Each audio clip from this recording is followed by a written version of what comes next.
Biden works to build his transition team. President Trump is getting pushback from inside his own administration.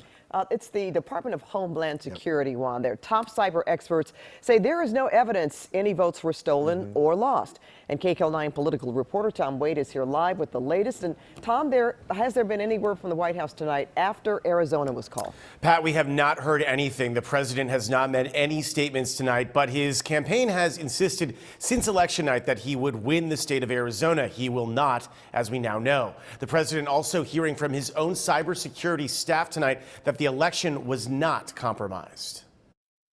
As Donald Trump remains out of sight tonight, a stunning rebuke from inside his own administration. The Cybersecurity and Infrastructure Security Agency, a division of Homeland Security, shot down Trump's accusations of voter fraud. In a statement released tonight, the department says, in part, the November 3rd election was the most secure in American history. Right now, across the country, election officials are reviewing and double-checking the entire election process prior to finalizing the result. And in bold, the statement continues, there is no evidence that any voting system deleted or lost votes, changed votes, or was in any way compromised. The statement comes as the president continues to tweet a slew of false and misleading information about the election, many of his posts flagged by Twitter. And as the president tries to defy reality, his support in the GOP is starting to crack. We need to consider the former vice president as the president-elect.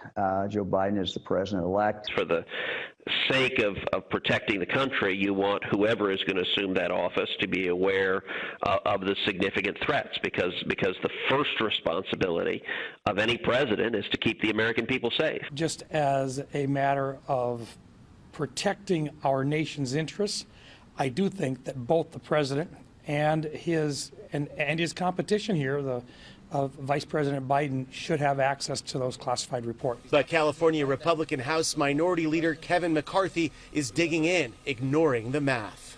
He's not president right now. Don't know if he'll be president January 20th.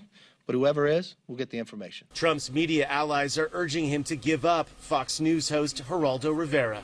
You came so close in this election, but time coming soon to say goodbye with grace and dignity. And Karl Rove, who guided George W. Bush to 2 terms, wrote in a Wall Street Journal op-ed that the election would not be overturned and said the president should do his part to unite the country. The Trump campaign continues to file legal challenges, even as senior advisors tell CBS News there's no viable path to overturning the election results. Sources say President Trump knows this, but likes to be seen as a fighter.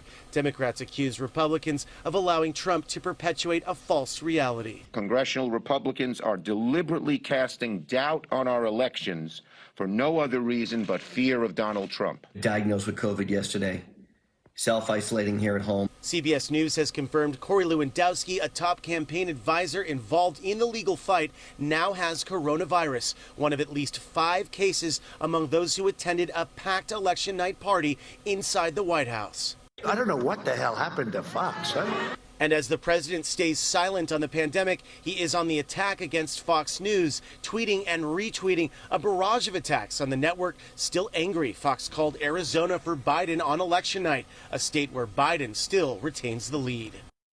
And not only retains the lead, but we have called that tonight. And on Arizona being called tonight, Fox News actually called it back on election night. Unlike all the other networks, that infuriated President Trump. Tonight, Axios reports Trump wants to start his own media company to, quote, clobber Fox News. Live in the newsroom, I'm Tom Wade. Pat, back to you.